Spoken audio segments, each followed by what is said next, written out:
Oi, gente! Depois de um breve recesso, estamos de volta com mais um episódio do Pode Entender.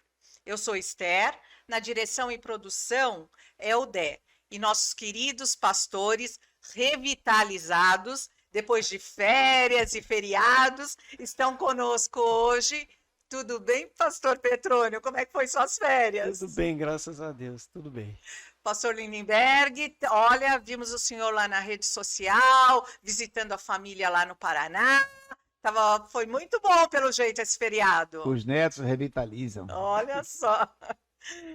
Gente, hoje nós vamos trabalhar 4 mensagens da série Edificando a Igreja, baseada em 1 Coríntios. Na manhã do dia 12, o subtema foi a Igreja em Movimento, costumes que edificam, e foi em 1 Coríntios 11. O pastor Lindenberg falou sobre o papel e a relação da mulher na igreja. 3 éticas em relação ao indivíduo, que foram aparência, opulência e presença. E ele falou uma frase muito interessante: a dúvida é o meio da aprendizagem. Então, gente, tenham dúvidas, mas vão atrás deles para perguntar, hein? À noite, o pastor falou sobre a dignidade da igreja, o mistério da unidade, em 1 Coríntios 12. E ele falou que se não houvesse igreja, ela de alguma forma seria organizada. Muito interessante. Depois, qual o propósito dos dons? Depois trabalhou o ponto da unidade e no final falou um pouco sobre responsabilidade social da igreja. Muita coisa, né? Aí, na parte da manhã, então, vamos começar, depois a gente faz o resumo do dia 26, tá? E aí, eu queria começar com vocês, pedindo para que vocês falem um pouco sobre esses 3 pontos que o senhor colocou, sobre a ética relacionada ao indivíduo, atentando ao velho homem, né? Que é a aparência, a opulência e a presença. Fala um pouco mais sobre isso, vocês, para nós. Como meu pastor aqui estava de férias, eu vou começar. Eu vou fazer o seguinte, eu acho que como o Dé estava acabando de dizer aqui para nós, que a lógica deste pode entender é exatamente ajudar na compreensão da mensagem. Contribuir de uma forma que complemente o que já foi pregado. Não é pregar de novo o que já foi pregado. Perfeito. Então eu fiquei a pensar esses dias no tom dessa carta. Porque ela começa ele dizendo assim: sede meus imitadores. E eu fiquei a pensar, mas por que Paulo começa assim? A carta estava montada, é um capítulo que tem essa. Aí eu comecei a observar que era a mania daquele povo. Eu sou de Apolo, vou imitar Apolo. Eu sou de Paulo, vou imitar Paulo. O Cadu já tinha uma certa tendência, que hoje é chamado de influência, eles já eram, né? Então, eles têm aquela maneira. Aí a referência legal é para dizer: sede meus imitadores, como eu sou de Cristo. Aí o padrão. E aí jogou a régua lá para cima. Sede, querem me imitar, mas como eu sou de Cristo. Então, como é que ele era de Cristo? Ora, as cartas, a história, a biografia de Paulo, toda diz como é que ele era, né?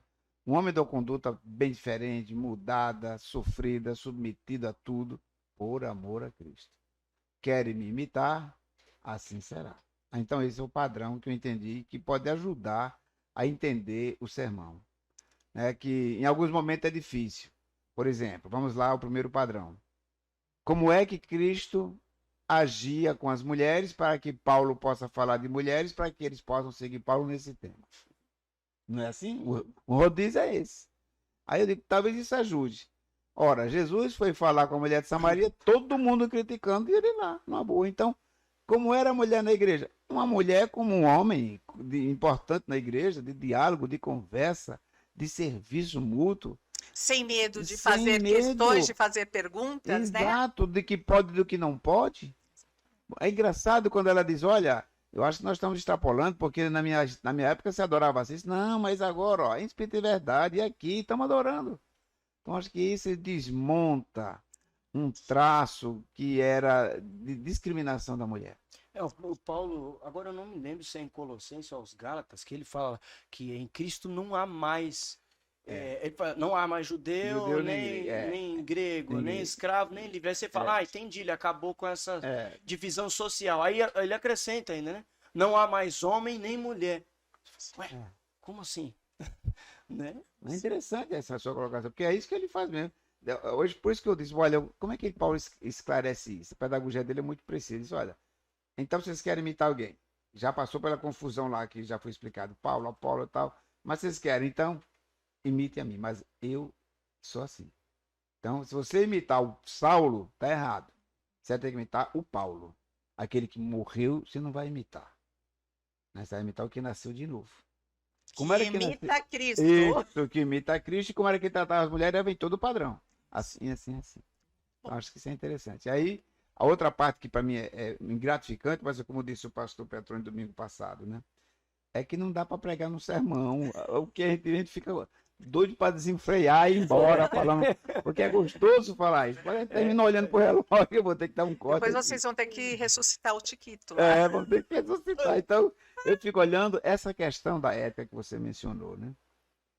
Eu lembro muito um autor que já reli esse livro, José Maria Castilho, A Ética Desconcertante de Jesus. Então, você imaginar aquela prioridade que era dada aos ricos da época, e Cristo desmonta. Ele desmontou, cara, essa é a ética dele. Aí volta mesmo a história.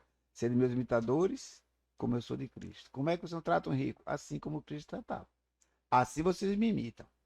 Tá difícil imitar a Cristo? Então imita a mim, que eu imitava a Cristo. Paulo já tinha avisado no Né? primeiro e no segundo capítulo. Ó, o evangelho é loucura. Isso para mim, acho que é a máxima dele. Ele já Não faz sentido.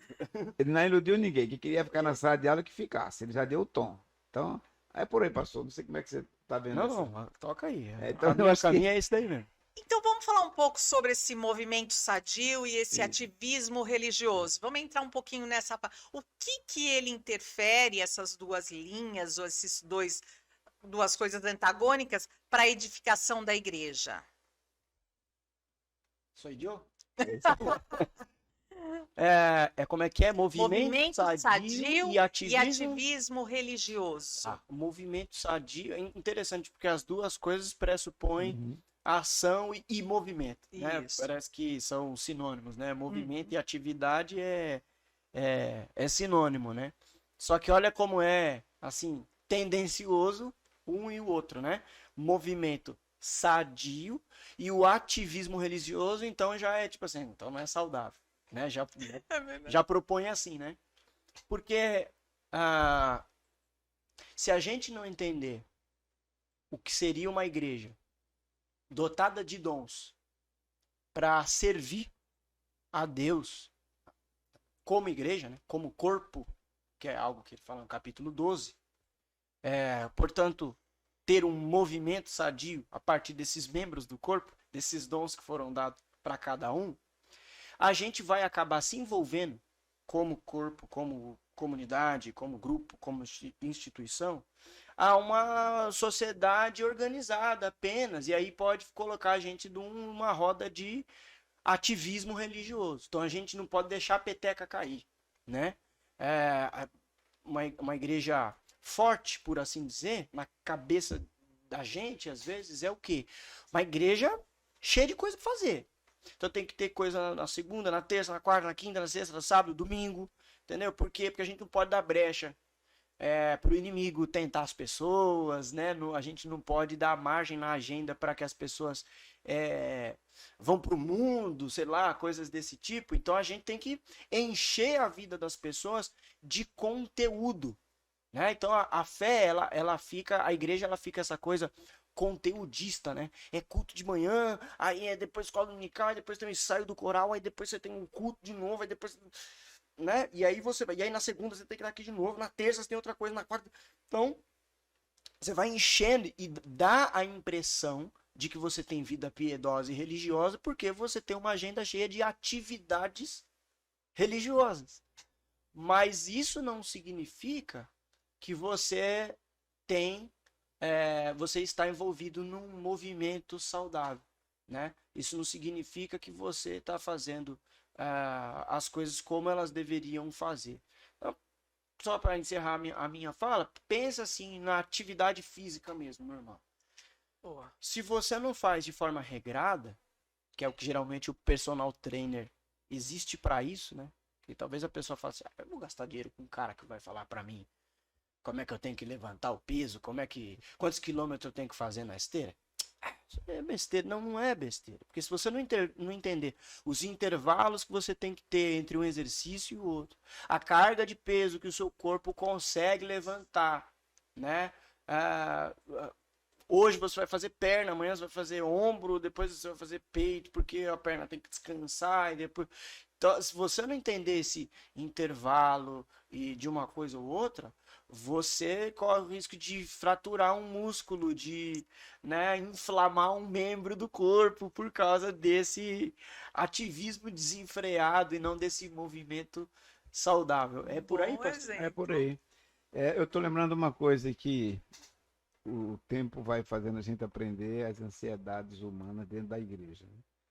Eu lembro que uma vez alguém foi visitar a igreja que eu pastoreava lá em Garanhuns, a igreja central de Garanhuns, uma igreja antiga, 100 anos. Aí a pessoa saiu, quando saiu da igreja, ela fez um comentário assim: nossa, eu achei que essa igreja era morta, mas ela nem é. Aí eu disse: mas o que seria uma igreja morta? É uma igreja em movimento. Por isso que eu me lembrei da história, igreja em movimento. Mas como seria uma igreja em movimento? Que tipo de movimento É. tá falando? Aí ela citou que sabe aquela igreja que a gente entra, senta, canta, ora e vai embora. Porque quando no dia que ela foi, era aquele dia que termina o culto, todo mundo, olha, tal dia a casa de fulano, era interior, né? Tinha culto todo dia na semana. Segunda casa de fulano, terça no acampamento, chega e tá quando terminou, eu disse, nossa, mas tem dia, essa igreja é viva, então veja. E aí, só que a ideia nossa, lá em Garanhuns, era abrir espaço para os alunos do Instituto, que era lá, né? Para cada aluno, eu fazia escada dos alunos dirigir os trabalhos, para eles irem aprendendo. E aí não se torna um ativismo, porque não era a mesma pessoa da igreja o tempo todo. Era a igreja dividida em lares, ó, amanhã na casa de fulano, outro dia lá na congregação, na zona rural, tá? Então ia dividindo, para a igreja manter-se viva e abrir campo para os meus alunos no Instituto. Então era essa a ideia. Mas aí isso para eles é o que chamava uma igreja em movimento. O que é a igreja morta? Aquela que só vai cultuar a Deus e sai. Cultuar a Deus estou dizendo eu, né? Uhum. Aquela que vai ler a Bíblia, ora, prega e vai embora. Que não é necessariamente uma igreja morta, se fizer assim, né? Mas como é que as pessoas viam o movimento da igreja? E eu acho que quando eu disse aquela frase, se ela não fosse organizada, ela seria, porque a nossa natureza foi feita assim. Deus nos fez assim. É aquela tese, o desdobramento da tese de Calvino, né? Que tem como é que ele chama? A tese que a gente tem que se conhecer primeiro para conhecer a Deus. Tá no primeiro capítulo. Das institutas. Ou seja, se eu fui feito assim, eu vou ter falta disso. Eu sinto falta. Então, ainda que fosse, que aliás foi como começou, foi na própria casa. Aquela família sente falta de Deus, se reúne ali e faz o culto.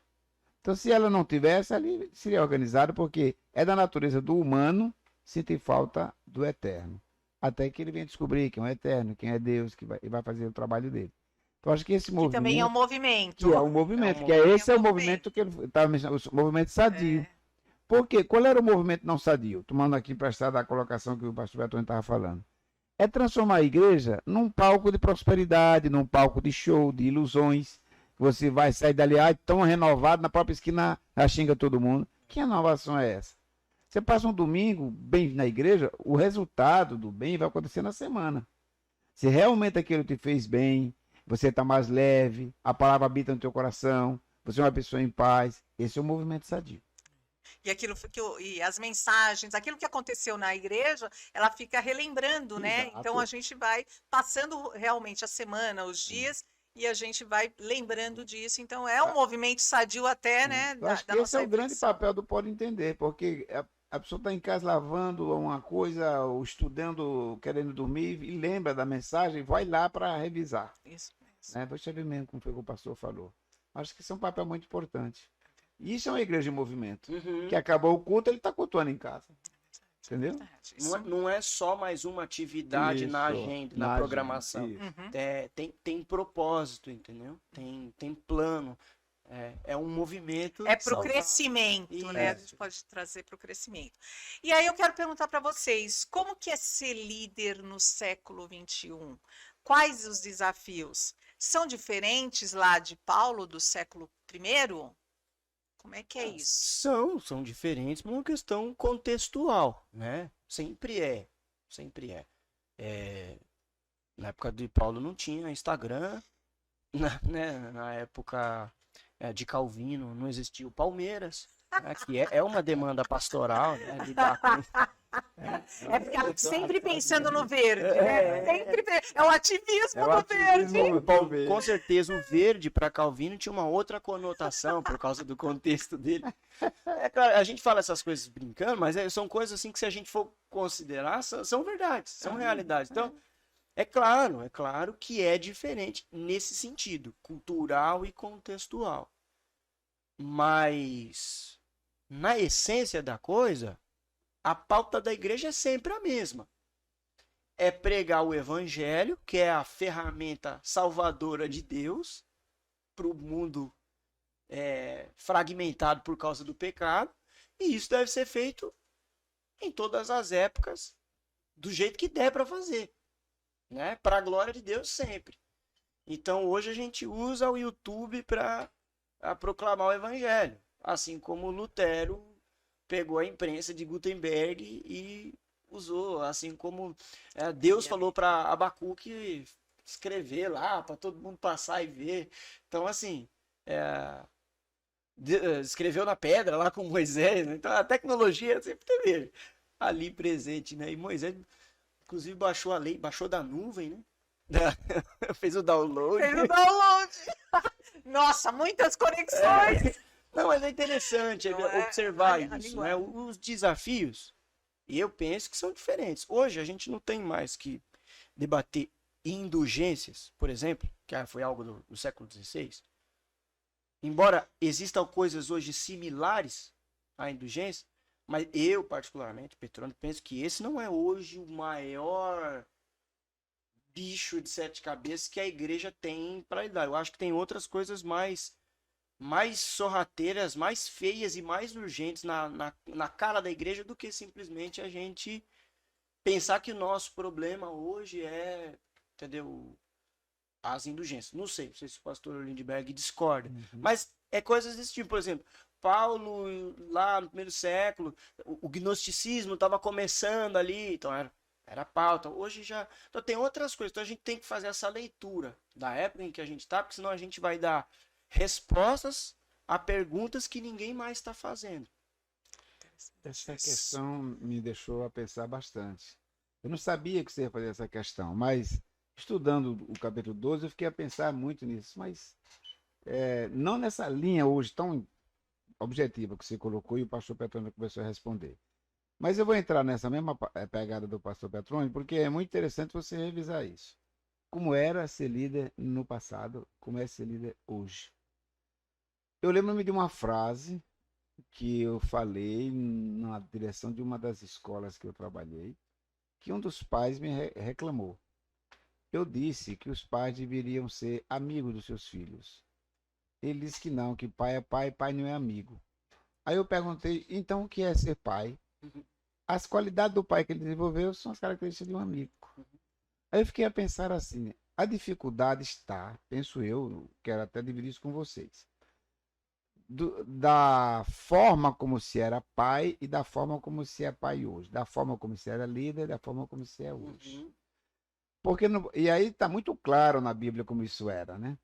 Porque o pai, que é pai, e o filho obedece por medo, ele é um tirano e não um pai. Um Deus que era obedecido por medo, ele não é um Deus, é um tirano.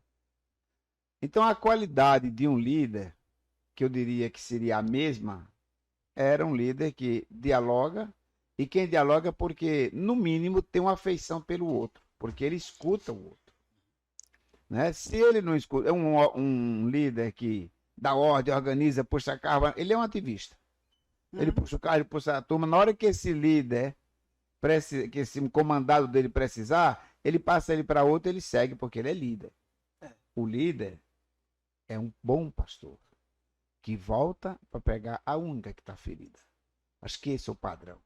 Volta ao capítulo 11. Sede meus imitadores.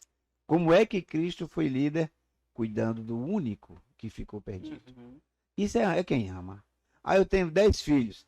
Aquele que não presta mesmo é o que você dá valor a ele. Não é o que não presta, é o que dá valor. É filho. É o Gessé, é o Gessé e os filhos dele lá. Tá aí, Você não tem mais um? Tem mais um lá que... Tá aí o padrão, o bom pastor, né? Davi, ele não serve para nada.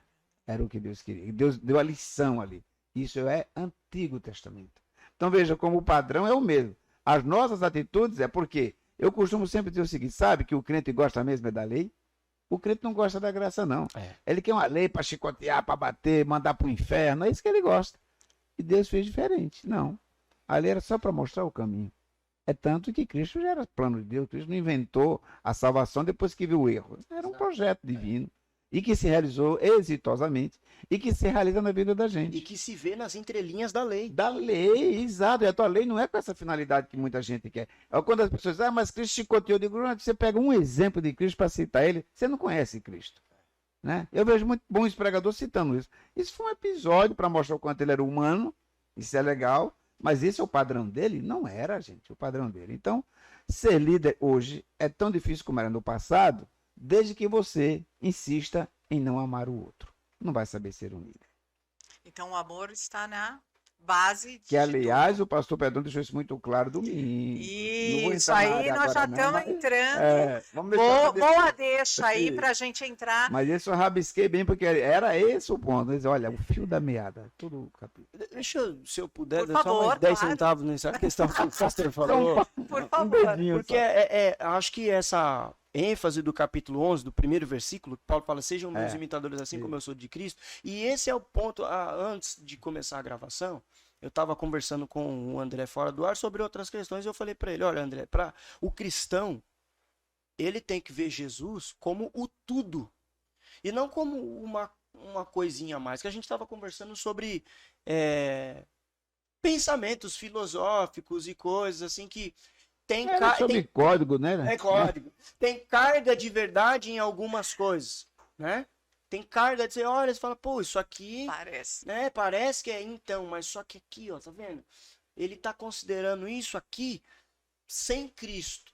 Então, para o cristão, então não vai dar, porque para mim precisa o fator dominante para o cristão é Cristo. Então, pegar um púlpito para pregar o evangelho e ter mais Moisés do que Jesus, então a gente é judeu, a gente não é cristão. Perfeito. Entendeu? E vamos ficar assim, então? Agora, dizer que a gente é cristão, mas o nosso padrão de liturgia, de agenda de igreja, de pregação, de relacionamento, não é Jesus, então a gente não é cristão. A gente usa o nome de Cristo, a gente diz que a gente é a igreja de Cristo, mas a gente não é cristão. Porque o Cristo mesmo não é o padrão. Ele não é o influenciador referencial para o nosso modelo de liderar, de se relacionar com o próximo. Então, às vezes, a gente quer assumir uma cultura, por assim dizer, na igreja, que a gente pega emprestado da cultura norte-americana, do século XVI, ou de um período histórico que o nosso país passou e que precisava se ter um certo tipo de postura. E se a gente aceitar que é só cultura, tudo bem. Agora, o problema é a gente pegar essas questões culturais e fazer delas questões doutrinárias inegociáveis, a ponto de você falar assim, poxa, mas Jesus não trataria assim. E aí fica aquela saia justa, né? Onde as pessoas chegam às vezes a quase que dizer em outras palavras, tipo assim, não, Jesus não importa, a gente é assim. É quase isso nas entrelinhas. Então, é fundamental que a gente aprenda a realmente olhar para Cristo como, sabe, o cabeça da igreja, que é o que de fato ele é. Senão, não podemos ser chamados ou considerados seguidores de Jesus, discípulos de Jesus. Eu vou terminar com a fala dele. Veja como é interessante isso, né? Hoje a gente ainda é assim. Eu lembro de um casal que aqui já na Vila Itália, já faz um tempo, não vou dar dica nenhuma, acho que nem vão lembrar talvez, me procurou respeitosamente e disse assim: olha, pastor, eu preciso ir para outra igreja porque eu cresci financeiramente, socialmente, meus filhos também. Eu estou sentindo muita diferença dos meus filhos aqui, dos meus filhos lá. Eu acho que vou procurar uma igreja onde eles têm o mesmo padrão. Eu olhei para ele assim, se não fosse o amor, eu diria outra coisa, né? Ele disse: então tá bom, meu irmão, a única coisa que eu te peço é, então nunca deixe Cristo, né? Nunca deixe. Não, eu sei, se eu sinto mesmo, porque se a gente chega a um nível desse, o papel da igreja, que aí era aquela questão que você tocou há pouco tempo, o papel social da igreja não é socializar os crentes, mas é ressocializar os não crentes. Porque se eu entendo que a sociedade perfeita é aquela que imita Cristo, então você já está no lugar certo. Já está no padrão. Já está no padrão. Pelo menos caminhando para o padrão. O que eu tenho que fazer é com os de fora. Por isso que eu tenho que ressocializar espiritualmente. Por quê? Porque já que ele tem a natureza, o senso divinitatis, que eu queria lembrar de Calvino, né? Já que ele tem a natureza, então ele está precisando ser ressocializado, entender que ele tem que nascer de novo, vir para cá, e seria o padrão. Imitadores de Cristo faz isso. Então, se a pessoa acha que a ressocialização de um crente está de acordo com o padrão social dele, eu sinto mesmo isso. Eu acho que é uma leitura errada, equivocada. Né? E, ora, se eu cresci, a minha igreja vai crescer junto, Por que eu vou ter que sair daqui? Entendeu? Então, esse tipo de olhar. O amor não busca seu próprio interesse. Fechou a questão. Não busca o próprio interesse. Então, eu vejo isso, e eu lembrando também da questão de muitas vezes, eu bato muito nessa tecla, acho que vou viver muito com escola, com diretor de escola. Eu lembro muito de pai que chega quando o filho apresenta um problema, que eu tinha que chamar um pai ou a mãe. Eu escutava eles ameaçando já na entrada da minha sala. Você vai ver, vou chegar em casa. Lembra daquela cinta nova, não sei o que e tal. Aí eu escutava, que eu estava na sala, isso lá no Mackenzie, e eles na antessala me aguardando e eu ouvindo. Aí chamava para conversar. E aí eu perguntava como é o modo do senhor educar seu filho. Parecia outra pessoa, não era o que estava falando lá fora, não. Aí eu disse: olha, porque a melhor maneira mesmo é o senhor conversar. Porque se o senhor não conversa, ou grita, ou dá a autoridade que você é pai, ele pode até se calar, mas não quer dizer que ele te obedeceu. Então não se iluda com isso. Da mesma forma eu digo hoje numa igreja. Então quando a gente começa a ver muita picuinha na igreja, muito pelo em ovo na igreja, é que está faltando amor pela igreja. Aí como você não ama a igreja, ele vai dizer que não ama o pastor, o presbítero, um e outro. Vai materializar isso. Porque o que vai fazer o fio condutor de uma igreja, seja o papel social dele, seja a ética dele, ou seja a questão cultural do relacionamento com a mulher, por exemplo, é aquele amor que só o novo nascimento tem. Porque aí ele muda a tua visão totalmente. Imagina Paulo, como era que Paulo ia tratar essas mulheres? Dessa forma, ele está narrando a situação, mas ele mesmo ia tratar do jeito que ele tratava antes. Aí tratava homem e mulher. Era na chibata, na prisão, na morte, porque era o velho Saulo, né? Mas ele convertido, não, ele vai dizer: olha, era assim. E ele mesmo diz: mas nós não somos assim. Ele diz, é claro isso, né? Nós não pensamos assim. Então, eu acredito que a igreja veio para dar uma resposta ao mundo. Eu sinto muito, ela está tão confundida com o mundo. Então, nós vamos entrar no capítulo 13, que é o capítulo do amor, né? O pastor Petrônio, nesse último domingo, na parte da manhã, colocou o subtema como o revestimento. E você falou sobre o caminho mais excelente. E dividiu em 3 partes o amor, né? A questão do amor. O valor do amor, a natureza do amor e o propósito do amor. Na parte da noite, você colocou como subtema avaliando a edificação. E também nos trouxe 3 pontos. O caráter de Deus, a proposta de Deus e a edificação da igreja. E foi no capítulo 14. Então, vamos começar pelo capítulo 13. A gente conseguiu fazer algumas entrevistas. Vamos ver o que o nosso pessoal falou sobre isso? Vamos. O que eu entendo sobre o amor, né? Esse caminho excelente que em Coríntios fala, 1 Coríntios fala, é o amor de Deus. E é esse amor que nos leva a encontrar com Deus, porque é o amor perfeito, o único que deu a sua própria vida, o seu Filho Jesus, para nos salvar. Então não existe amor igual, esse é o mais excelente, é o excelente amor, o amor de Deus. O caminho excelente é o amor, que é aquele que reveste todas as coisas. Cristo Jesus é o próprio amor. Hoje nós o conhecemos em parte, mas quando chegar o fim dos tempos, o conheceremos por completo. E é por isso que é por esse caminho que nós temos que seguir. Foram 12 capítulos de conflitos da igreja, Paulo ali meio que tentando controlar a situação. E aí parece que é agora, definitivamente, Paulo fala assim, mas quer saber mesmo? O que vai resolver todas essas questões? As divisões, a imoralidade, pode comer, não pode, né? Que foi todos os problemas que foram apresentados ao longo desses 12 capítulos. Paulo falou, tudo isso está acontecendo porque lhes falta uma coisa só. É o caminho que eu vou apresentar agora para vocês. O amor. E aí ele começa falando, ainda que eu falasse a língua dos homens, dos anjos, se não tiver amor, ainda que eu tiver a riqueza e distribuir entre os pobres, se não tiver amor, quer dizer, aqueles conflitos da ceia e todas aquelas coisas, tudo aquilo estava acontecendo porque faltava amor.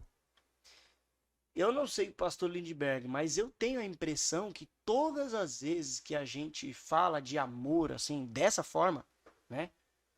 Que a Bíblia, ela valoriza muito o amor, né? E aí, quando você põe a enfatizar, falar muito do amor, você percebe o incômodo, assim, nas pessoas, né? Não vai falar da justiça também, assim, né? Deus é amor, mas também é justiça, né? Ou fica aquela ideia de mas né, sempre está esperando parece que falar demais do amor é você começar a abrir precedente para flexibilizar demais a igreja, e aí, né, tem que enfatizar doutrina, a lei. A lei. Tem que pegar pesado, tem que os códigos doutrinários, né? Tem que afirmar certas coisas para. E aí Jesus disse, olha, no mundo vocês vão ser reconhecidos como cristãos se vocês amarem uns aos outros. Não é se vocês defenderem essa ou aquela linha teológica. Por quê? A chave está nesse texto. Porque tudo isso passa. Mas o amor é a única coisa que passa daqui para a próxima vida, por assim dizer. Porque o amor é celestial. Lá na eternidade, a gente vai viver em amor. Então, o amor ele é tão maravilhoso, por assim dizer, que Deus realmente, se tem algo do céu que Deus nos deu para experimentar aqui e agora, é o amor. Porque Paulo fala isso no texto, né? Olha, a fé, tão fundamental e essencial para esses dias, vai acabar. Você precisa de fé para crer que, né, em Cristo, e a fé é crer no que não se vê. De repente Jesus vai voltar, você vai ver ele, acabou. Não precisa mais de fé, agora você vê. Esperança também. Você espera a vinda de Jesus, o dia que ele chegar, não precisa mais esperar nada, ele chegou. Então Paulo fala isso, né? Fala, quando vier o que é perfeito, acabou. Mas o amor não. Tanto que Paulo fala, busca a fé, a esperança e o amor, mas o maior desses é o amor. Então, por isso que eu dei o nome de o revestimento. Porque a gente começou a série edificando a igreja. Então a gente está trabalhando a ideia de uma construção. Então a gente começou lá, capítulo 1, capítulo 2, lançando os alicerces. Aí depois o pastor Lindbergh teve até um sermão que ele falou que estava levantando os muros. Né? E aí eu falei, agora a gente está chegando na parte final do sermão. É a parte final de uma construção, o acabamento. A cor do piso, né? É o revestimento da casa, que é a parte mais chatinha, né? Mais trabalhosa, mais cara. Porque o milheiro do tijolo, ele é teoricamente barato. em comparação ao metro quadrado de um piso, por exemplo. Então, o amor dentro da edificação que é a igreja, ele é justamente essa parte cara, trabalhosa, demorada, chata, dá trabalho, sabe? Mas é fundamental. E o pior, né? O revestimento é a parte visível das coisas. Ninguém tá vendo quantas colunas tem aqui, onde está realmente o alicerce, né? Se tem concreto, se não tem, se é de ferro, se é de gesso. Não vê, mas o piso vê, a cor da tinta vê. Então, as obras da igreja, que devem ser obras de amor, é o que todo mundo vai ver.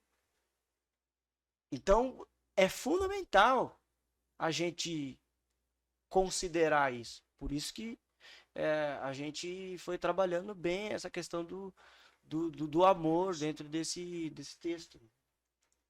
É difícil, eu já ficar ouvindo. É melhor, né? Mas olha, pastor Petroniano, é um tema tão intrigante o amor, né? Eu lembro do meu professor Jung Mussung, lá da Metodista, paguei umas matérias no doutorado com ele e ele foi meu orientador. Aí eu lembro-me que ele, uma vez numa conversa, ele disse: o sujeito intrigante é esse Paulo. E ele, mas por quê, professor? Mas que homem inteligente. Ele, é difícil você pegar uma pessoa que escreve como ele escreveu.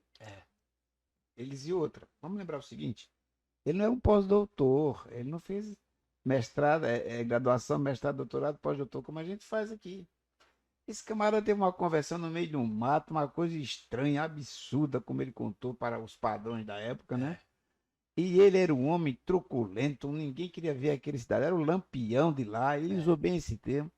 E agora o cara faz uma carta que nem todo filósofo entende. Realmente é intrigante. Ele disse: professor, o senhor tem razão. Aí ele diz: isso só serve para dizer, realmente tem um novo nascimento na vida dessa pessoa, não tem como ser de outra forma.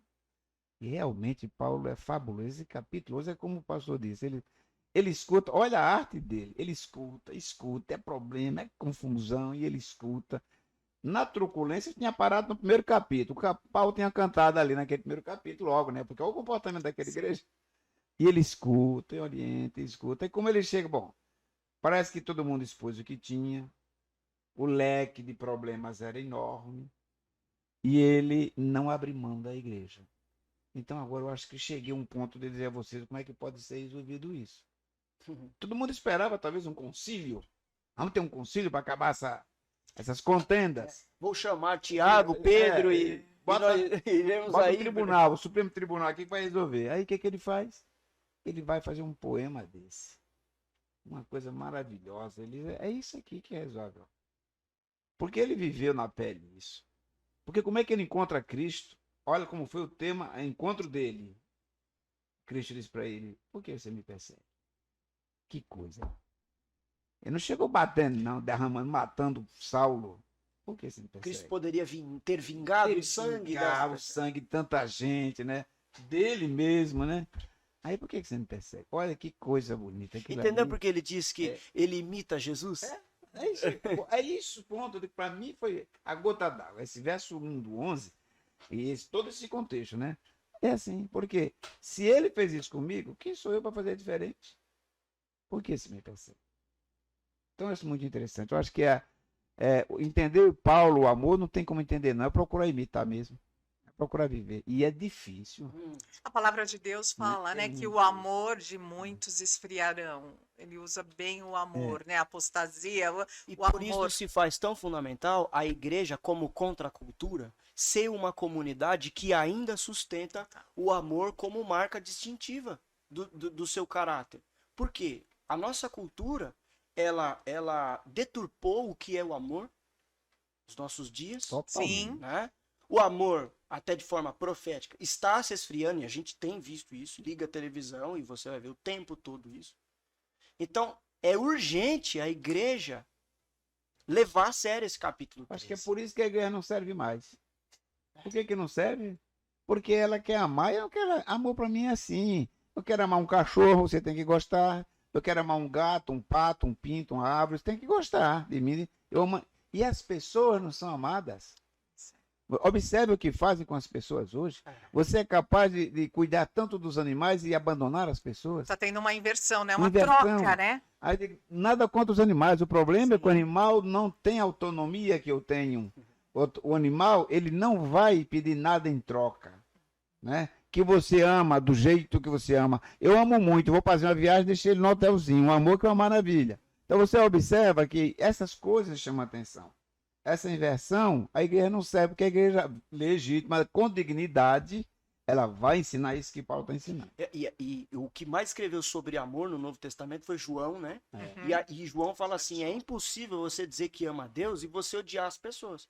Por quê? Porque desde Gênesis 1, a Bíblia está ensinando que o ser humano, todo ser humano, interessa se é ateu, se é evangélico, Isso. se você gosta dele, se você não gosta. É imagem e semelhança de Deus. Deus está na face da pessoa que você não gosta, queira ou não queira.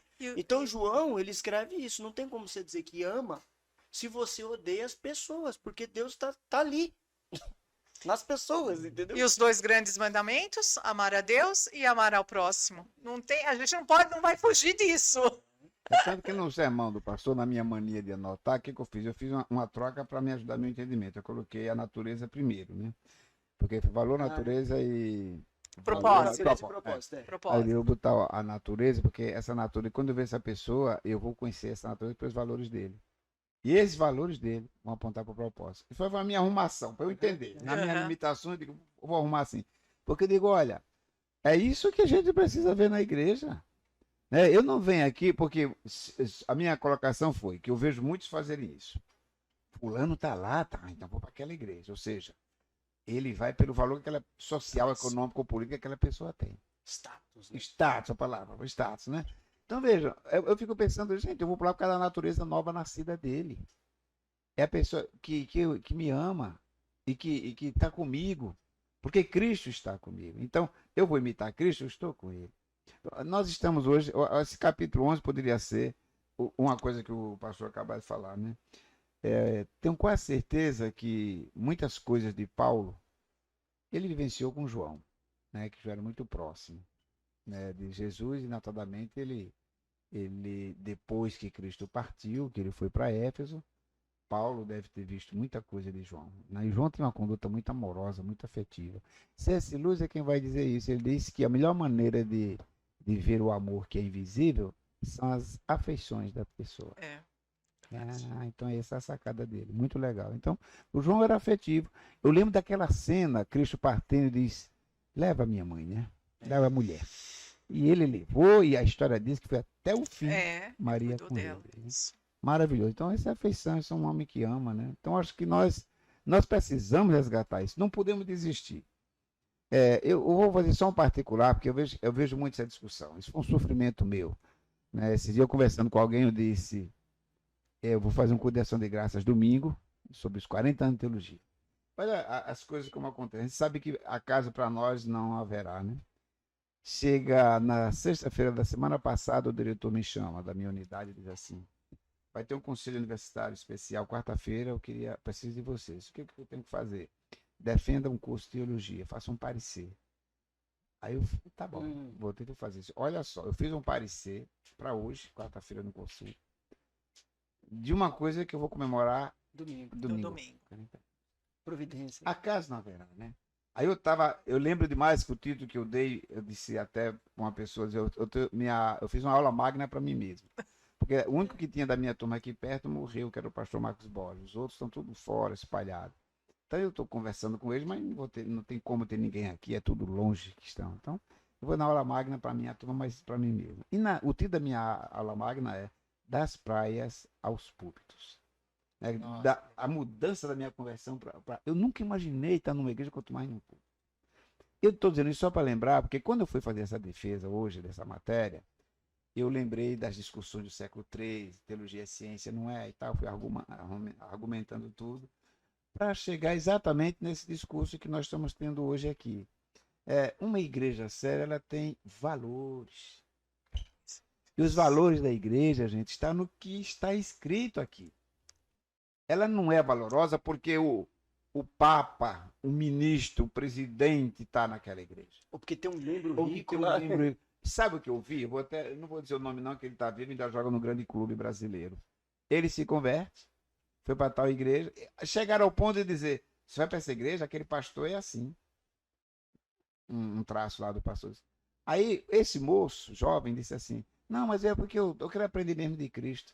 Olha o tipo de gente, vai para minha igreja, o homem é milionário, vai para minha igreja, é o tipo de coisa que a gente vê isso. Eu escutei hoje de um crente, cantador de coral, eu não escutei, né? Alguém escutou e me disse, a sorte dele é que eu não escutei. Alguém escutou e disse assim, você vive em favela, cuidando dessas crianças ramelentas? Aí, um crente, cantador de corais e tudo mais, em todos os lugares, vem me disse a mim, se eu escuto isso, mas ainda vou provocar ver se ele disse.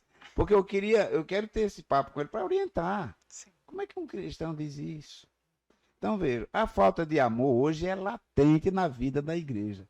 Ela vai para a igreja, as pessoas, no modo geral, e eu não estou me referindo aos descrentes.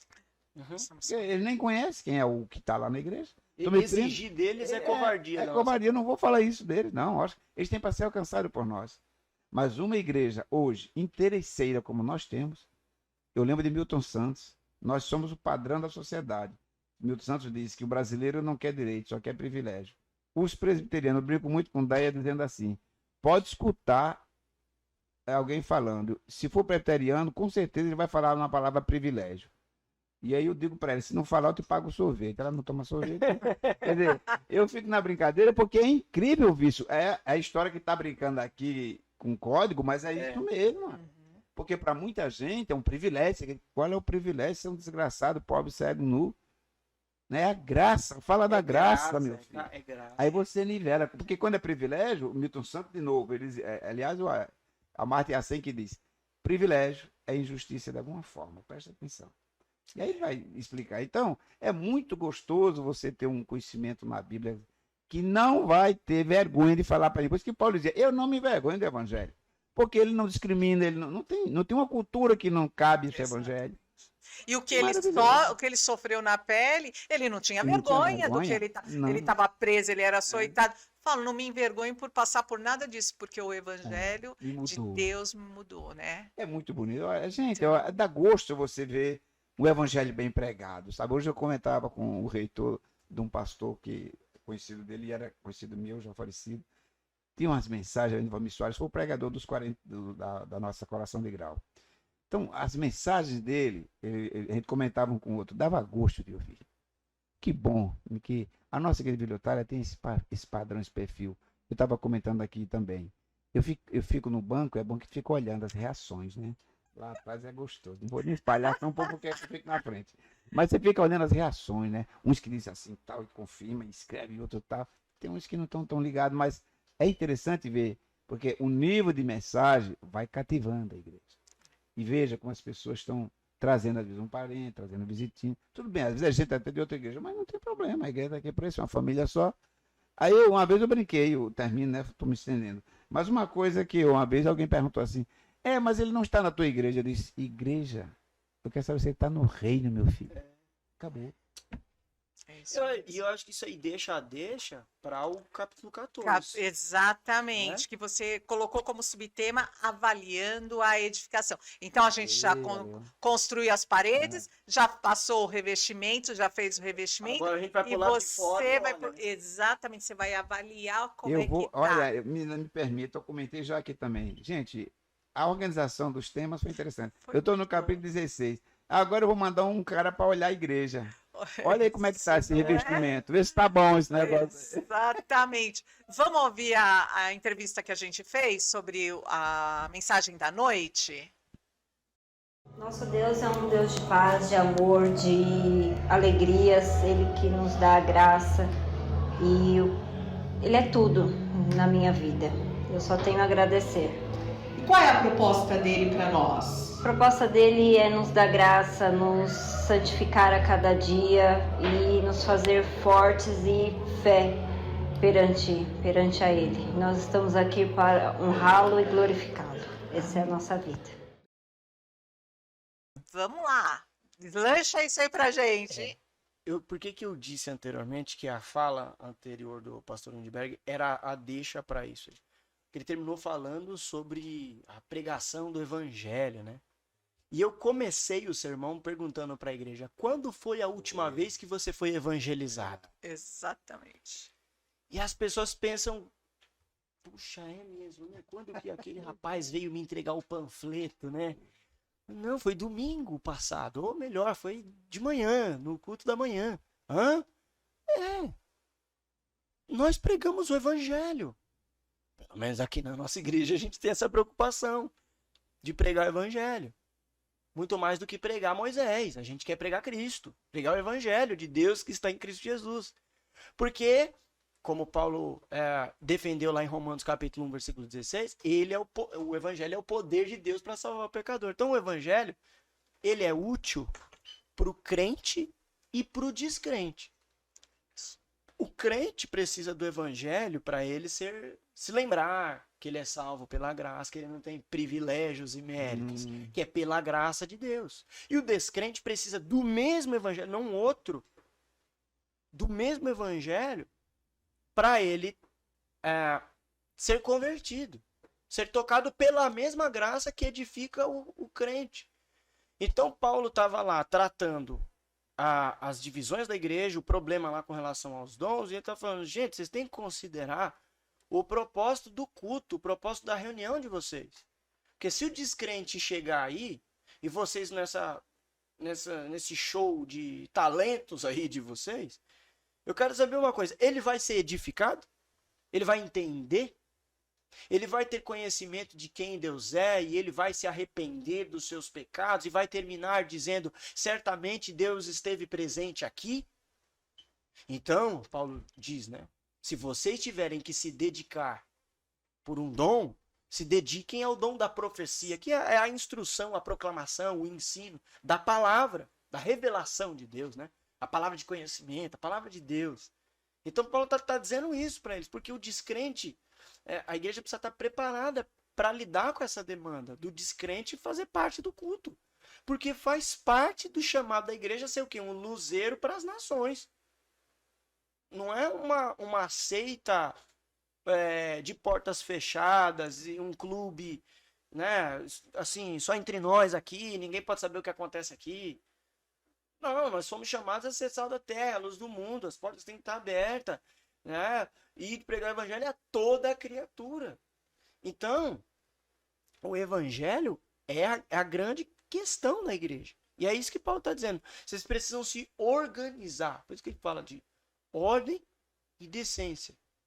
E o padrão de culto ali de ordem e decência é interessante. Eu comentei, né? Eu falei, gente, esse texto tem um monte de coisa que a gente poderia falar aqui.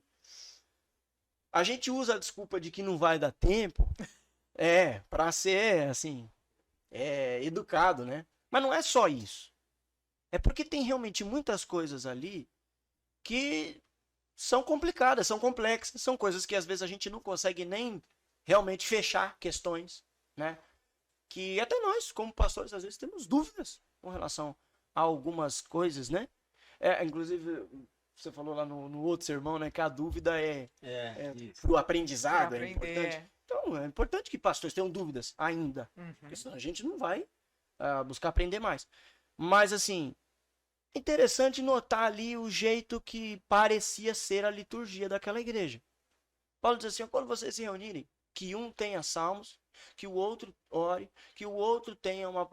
É completamente diferente da nossa estrutura litúrgica, onde você tem um dirigente e um pregador.